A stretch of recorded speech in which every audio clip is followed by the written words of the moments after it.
Hi friends, welcome back to Manju blogs. ఈరోజు అయితే మేము అమ్మ వాళ్ళ పత్తి గింజలు అయితే పెడుతున్నాము చూడండి.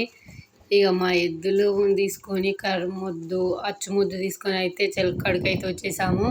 ఇక ముందుగా ఇంటికి బొట్లు పెడతాం. ఇప్పుడు ప్రతిసారి అయితే మంచిగా దేవుని పంట మంచిగా వెళ్ళాలి, సకాలంలో వర్షాలు పడాలని మంచిగా మొక్కుకొని ఇక ఇలా మా ఎద్దులకైతే మంచిగా బొట్టు పెట్టి మంచిగా అటు పైన పసుపు కుంకుమ జల్లి ఇలా అయితే స్టార్ట్ చేస్తాము. ఇక చూడండి, ఇక రైతన్నలందరికీ సకాలంలో వర్షాలు పడి పంట మంచిగా పండ మనస్ఫూర్తిగా కోరుకుంటున్నా. ఇక ఈసారి అయితే ఇక మంచిగానే వర్షం పడ్డది. సో ఈసారి పత్తి గింజలు పెడదామని చూడండి, పత్తి గింజలు సంచి అయితే తీసుకొని ఇక నానైతే అచ్చులు అయితే కొడుతుండు.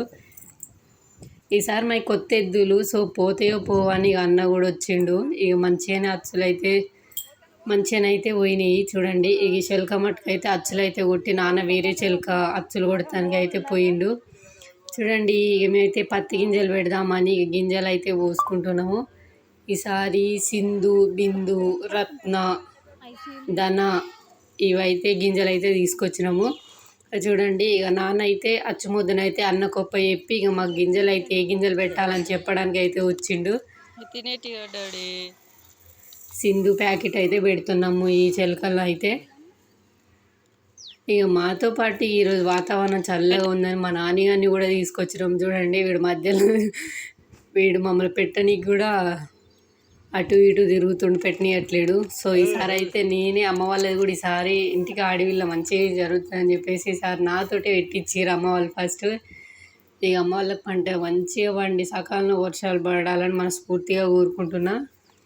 ఇక చూడండి, ఇక నేను పెట్టుకుంటూ పోతుండే మా నాన్నగాడు గింజలు అయిపోయినాయి అనగానే నాకు కోసం ప్యాకెట్ తీసుకొని వస్తుండు. ప్యాకెట్ పట్టుకుండు. ఇక ఎప్పుడైనా మేము సైడ్కు దానిపైన ఎప్పుడైనా మిడిల్లో పెట్టేది గింజలు. ఇక మిడిల్లో పెడితే వర్షాన్ని మొత్తం కొట్టుకుపోతున్నాయి అని చెప్పేసి ఈసారి అయితే ఇక అచ్చుముద్దు ఇటు గడ్డకు ఉంటుంది కదా, సో అక్కడనైతే పెట్టుకుంటూ పోతున్నాము. ఇక ఎకరానికి 3 నుంచి 4 ప్యాకెట్లు అయితే పడతాయి. మరి మీ సైడు ఎట్లా ఎన్ని ప్యాకెట్స్ పడతాయని కామెంట్ చేయండి. ఒక ఎకరానికి అయితే మా సైడ్ కూలీ వచ్చేసి 1 ఎకరం పెడితే 600 అంట. ఇక సో ఇప్పుడు వర్షాకాలం పడ్డది కదా, సో అందరు పత్తి గింజలు పెట్టుకుంటారు, కూలీలు కూడా ఎవ్వరు దొరుకుతారు అని చెప్పేసి ఇక మా ఫ్యామిలీ అయితే మేమందరం అయితే పెడుతున్నాము. మా నాన్నగారు చూడుర్రి మేము పెడుతుండే మధ్యలో తిరుగుతుండు. ఈ పచ్చి దుక్కిలో కాలు నొస్తాయి రా నాని పో అన్నా కానీ అస్సలు వింటలేడు. ఇక చూడండి, పెట్టడం అయితే స్టార్ట్ చేసినాము. అడుక్కో గింజ అయితే పెట్టుకుంటూ పోతున్నాము. మా నాన్నగారు చూడరు ఇటు పెట్టు అని చూపిస్తుండు మా నాన్నమ్మకి. మరి మీ సైడ్ పత్తి గింజలు పెట్టిరా లేదా అని కామెంట్ చేయండి. ఇక ఉదిక్క అన్న అయితే అక్కడ చిలక పెట్టంగానే ఆ చిలక పెట్టాలని చెప్పేసి వర్షం పడేటట్టుందని అన్న అయితే వేరే చిలకలు అచ్చుముద్దు కొడతానికి అయితే పోయిండు. మా నాన్నగారు చూడరు మా బాబు వెనకాలనే తిరుగుతూ ఉండు.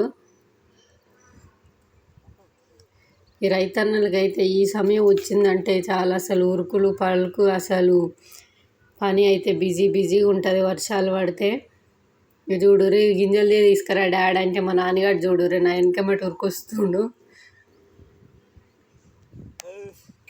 మరి సార్ పంట మంచిగా వండాలని అందరూ స్ఫూర్తిగా కోరుకుంటున్నాను.